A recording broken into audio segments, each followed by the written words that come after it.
বিসমিল্লাহির রহমানির রহিম। দয়াময় পরম দয়ালু আল্লাহর নামে। তাব্বাত ইয়াদা আবি লাহাবিন ওয়া তাব। ধ্বংস হোক আবু লাহাবের দুই হস্ত এবং ধ্বংস হোক সে নিজেও। মা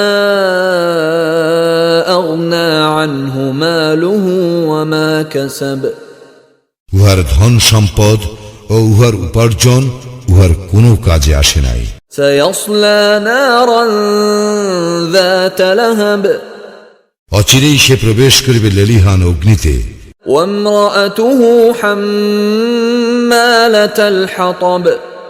এবং তাহার স্ত্রীও যে ইন্ধন বহন করে। ফি জিদিহা হাবলুম মিন মাসাদ। তাহার গলদেশে পাকানো রজ্জু।